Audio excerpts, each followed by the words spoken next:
Hello বন্ধুরা, আজকে আমি আবারও চলে এসেছি একটি নতুন ভিডিও নিয়ে। তোমরা সবাই কেমন আছো? আশা করি একেবারে দারুণ আছো। আমিও বেশ ভালোই আছি। তো আজকে সকালটা ছিল একটু অন্যরকম। সকাল সকাল ভাবলাম একটু ছাদে গিয়ে হালকা হাওয়া খাই, মনটা ভালো হয়ে যাবে। কিন্তু ছাদ থেকে নিচে এসে যা দেখলাম, মনটাই জুড়িয়ে গেল। দেখি আমার ছোট্ট ছেলেটা একদম আপন মনেই বইপত্র নিয়ে বসে গেছে পড়তে। না, আমি কিন্তু কিচ্ছু বলিনি, না কোনো বকাঝকা, না কোনো স্মরণ করানো। নিজেই যেন বুঝে গেছে সময়টা কত মূল্যবান। ওর পড়ার সেই মনোযোগ আর আগ্রহ দেখে সত্যি খুব ভালো লাগলো। তো বন্ধুরা, তারপর আমরা সবাই মিলে বেরিয়ে পড়লাম বাড়ির বাইরে। হঠাৎ করেই শুনতে পেলাম কানের পাশে মিষ্টি একটা সুর বাজছে। গ্রামে শুরু হয়ে গেছে কীর্তন। আর সেই কীর্তনের সঙ্গেই গ্রামের সবাই মিলে একে একে নাম্বার শ্রীসহ পুরো গ্রাম জুড়ে ঘুরতে শুরু করেছে। আমরাও আর দেরি না করে ছুটে চলে এলাম বাইরের দিকে। দেখতেই পাচ্ছ, একের পর এক দৃশ্য। গ্রামের মেয়েরা, বউরা, কীর্তনবাসী আর কমিটির লোকজন সকলেই কীর্তনের দল নিয়ে গ্রাম পরিদর্শন করছে। কি সুন্দর দেখতে লাগছে। এক সারি করে সবাই মিলে যাচ্ছে। সত্যি একটা অন্যরকম আনন্দ ছড়িয়ে পড়েছে পুরো গ্রামে। তো বন্ধুরা, এখন আমাদের গ্রামে চলছে অম্বুবাচীর উৎসব।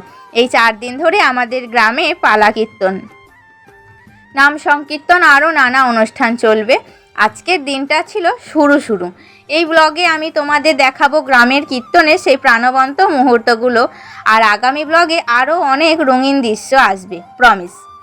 তো বন্ধুরা, কীর্তন পরিদর্শন শেষে বাড়ি ফিরে এলাম। আর বাড়িতে এসেই ভাবলাম সে কাজটা কদিন ধরে হচ্ছিল না, আজ সেটাই করি। তো কয়েকদিন ধরেই দেখছিলাম দুটো ডাব বাড়ির এক কোণায় পড়েই আছে। মনে হচ্ছিল কবে যে কাটবো। আজ হঠাৎ করেই মাথায় এলো, কেটে দেখি কি অবস্থা। আর বিশ্বাস করো, কাটতেই দেখি ভেতরে একদম ডাবের মতো ঠান্ডা ঠান্ডা জল, আর কি সুন্দর কচি কচি নারকেলও হয়েছে, একেবারে টাটকা ফ্রেশ। ভাবতেই পারিনি এতদিন পরে থাকলেও নারকেলগুলো এত ভালো থাকবে। তো আজকের একটা ছোট্ট কাজ কিন্তু মনটা একেবারে ভালো করে দিল।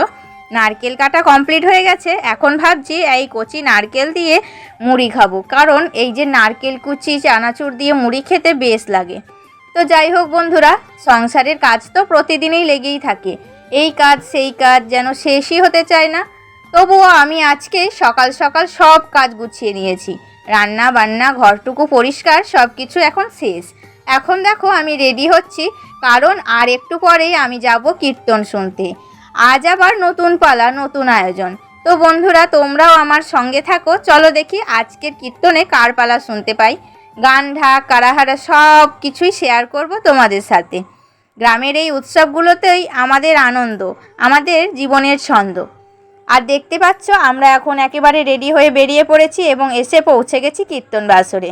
এখানে আজকে কীর্তন করছেন আমাদের সকলের পরিচিত শুভেন্দু ব্যানার্জি, এক অসাধারণ কীর্তনিয়া। আমরা যেই মাত্র পৌঁছালাম অমনি শুরু হয়ে গেল পালা। পালার শুরুটা ছিল সত্যি একেবারে মন ছুঁয়ে যাওয়ার মতো। একটানা মন দিয়ে শুনছিলাম, এত সুন্দর পরিবেশনা, শ্রুতিমধুর গলা, দারুণ বোল আর একেবারে প্রাণবন্ত ভক্তি। আমি যদিও এখানে অরিজিনাল ভয়েসটা দিইনি, কারণ কপিরাইট সমস্যা হতে পারে। তবে তোমরা চাইলে আমার চ্যানেলের লাইভে পুরো কীর্তনের রেকর্ডিং দেখে নিতে পারো। আর আমি তো তোমাদের বলেই দিচ্ছি, আমি আগে কখনো কীর্তন শুনতাম না, কিন্তু বিয়ের পর এখানে এসে কীর্তনের সঙ্গে যেভাবে একমাত্র হয়ে গেছি, তো আমার নিজের কাছে একটা নতুন অভিজ্ঞতা। এখন তো মন থেকে কীর্তন শুনতে খুব ভালো লাগে। সত্যি বলছি, কীর্তন যদি মন দিয়ে বোঝা যায় তাহলে সেটা কেবল গান নয়, একরকম আত্মিক শান্তি, একরকম অনুভব। যদিও আমার ছেলে একটু আধটু জ্বালাতন করেছিল মাঝে মাঝে, কিন্তু আগের তুলনায় অনেক কম। ছোটোবেলায় তো একদমই বসে থাকতে চাইতো না। তো যাই হোক বন্ধুরা, এখন কীর্তনের শেষের দিক চলছে। একটা ভিন্ন রকমের শান্তি ছড়িয়ে আছে চারপাশে। শব্দ, সুর আর ভক্তির এক অপূর্ব মেলবন্ধন। তো বন্ধুরা, শুনতে শুনতে হঠাৎই শুরু হয়ে গেল বৃষ্টি। এই কাদা, এই ভিজে রাস্তা, সব মিলিয়ে অবস্থা একটু কঠিন হয়েই উঠেছিল। তবুও দেখো, কীর্তনের টানেই তো কিন্তু সকল কীর্তনবাসী এসে পৌঁছে গেছে।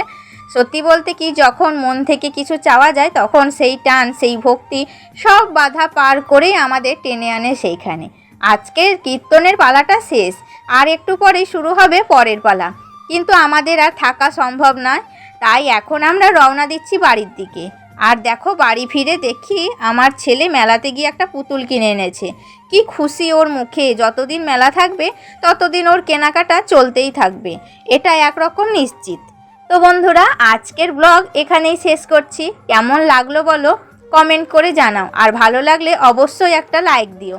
আমরা আবার দেখা করব পরের নতুন ভিডিওতে, নতুন কিছু মুহূর্ত, নতুন কিছু গল্প, আরও সুন্দর সুন্দর গ্রাম বাংলার জীবনের টুকরো টুকরো রং নিয়ে। যদি আমার প্রতিটা ভিডিও সবার আগে দেখতে চাও তাহলে চ্যানেলটা এখনই সাবস্ক্রাইব করে নাও, আর পাশের বেল আইকনটা টিপে দিও, তাহলেই নতুন ভিডিও আসলেই তুমি পাবে নোটিফিকেশন। তো এই পর্যন্তই আজ, টাটা বন্ধুরা, ভালো থেকো, ভক্তিতে থেকো।